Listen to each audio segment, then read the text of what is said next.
अस्सलामुअलैकुम नाजरीन, आप देख रहे हैं हमारा यूट्यूब चैनल। और आज हम बात करने वाले हैं कि किस तरह से पाकिस्तानी सियासतदान, मिनिस्टर्स और जजेस की वीडियोस को वायरल किया जाता है और बाद में उनको लीक कर दिया जाता है। आज हम इसी हवाले से बात करेंगे कि किस तरह से इन वीडियोस को पहले रिकॉर्ड किया जाता है और फिर सोशल मीडिया पर फैला दिया जाता है। क्या इन वीडियोस को बनाने के लिए एक खुफिया लाइब्रेरी है जिसमें ये तमाम तर वीडियोस रिकॉर्ड की जाती हैं और बाद में इनको वहां पर सेव किया जाता है ताकि फिर वक्त आने पर इन वीडियोस को इस्तेमाल किया जा सके और उन लोगों को ब्लैकमेल किया जा सके जिनकी ये वीडियोस हैं। सबसे पहले हम बात करते हैं कि आखिर सियासतदान इनके हाथों कैसे लग जाते हैं और उनकी वीडियोस कैसे रिकॉर्ड कर लेते हैं।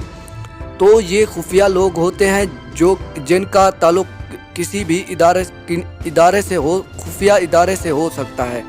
जी हाँ दोस्तों, ये सबसे पहले शहरों का रुख करते हैं और शहरों में जाकर वहाँ पर ये अपने अपार्टमेंट्स और इनके घर होते हैं जो कि किराए पर इन्होंने लिए होते हैं। बज़ाहिर तो ये बड़े बड़े बंगले होते हैं, ऐसे लगता है जैसे कि यहाँ पर कोई घर में रह रहा है, हालांकि ऐसा नहीं होता। वहाँ पर बाद में ऐसे खुफिया रूम्स, कमरे बनाए जाते हैं जहाँ पर ये पार्टियाँ मनाई जाती हैं और वहाँ पर सियासतदानों को बुलाया जाता है और उन्हें अपनी रात रंगीन करने के लिए शबाब और शराब पेश की जाती है। पहल तो सियासतदान इस आदत में नहीं पड़ते, लेकिन जिनकी अपनी आदतें ख़राब होती हैं लेकिन वो फिर इन्हीं हरकतों का शिकार हो जाते हैं। और ये भी हो सकता है कि सियासतदान खुद इन पार्टियों पर ना जाएं, लेकिन फिर इनकी फैमिलीज़ को टारगेट किया जाता है। इनकी ख़ानदान का कोई भी शख्स हो सकता है जो कि इन पार्टियों पर बुलाया जाता है और फिर उसी को ब्लैकमेल किया जाता है। अब बात करते हैं कि क्या इनके घर की वीडियोस को भी कोई खुफिया लोग रिकॉर्ड करते हैं, तो ऐसा नहीं है, ये कोई और ही बात हो सकती है। इसके अलावा सियासतदान एक दूसरे की टांगें खींचते रहते हैं जिसकी वजह से वो एक दूसरे के ख़िलाफ़ ऐसी इंफॉर्मेशन ढूंढने की कोशिश करते रहते हैं ताकि मुस्तकबिल में वो मालूमात इनके काम आ सके। इसी तरह से जैसे मरियम ने भी ऐलान किया था कि उनके पास भी वीडियोस हैं, जबकि नून लीग की एक मिनिस्टर की वीडियो भी लीक हो गई थी। और इसी हवाले से हम आपको बताते चले कि ये वीडियोस बाद में किस तरह से सोशल मीडिया पर फैलाई जाती हैं।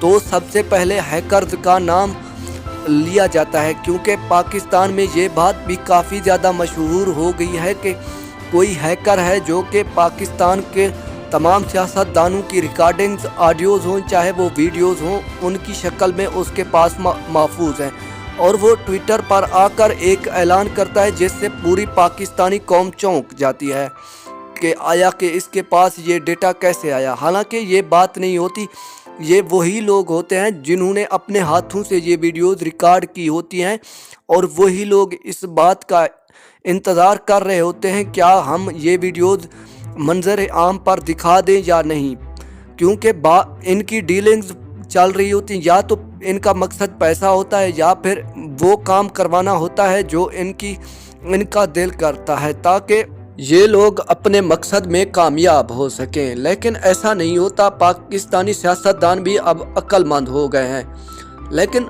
अगर हम दूसरी तरफ देखें तो ये काम सिर्फ और सिर्फ सियासतदान आपस में ही करते रहते हैं, क्योंकि अगर एक पार्टी की अक्सरियत ज़्यादा है तो वो दूसरी पार्टी को बदनाम करने की ज़रूर कोशिश करती है।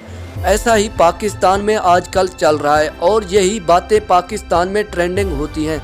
इसके अलावा पाकिस्तान में ये भी किया जाता है कि लोगों को उनके घर से उठा लो या फिर उनको अननोन नंबर से वो वीडियो सेंड कर दी जाती हैं, जैसा कि आज़म सवाती के साथ हुआ और वो ये दर्दनाक वाक़या सुनाते हुए रो पड़े। आखिर पाकिस्तान में कब तक ऐसा चलता रहेगा और पाकिस्तानी अवाम इन चीज़ों का शिकार होती रहेगी और पाकिस्तान में कब तक ऐसी बद इखलाकी चीज़ें फैलती रहेंगी और पाकिस्तानी अवाम अपने कानों पे हाथ रख कर बैठी रहेंगी। अगर आपको हमारी ये वीडियो पसंद आई तो एक लाइक ज़रूर कर दें। Thanks for watching. अल्लाह हाफ़िज़।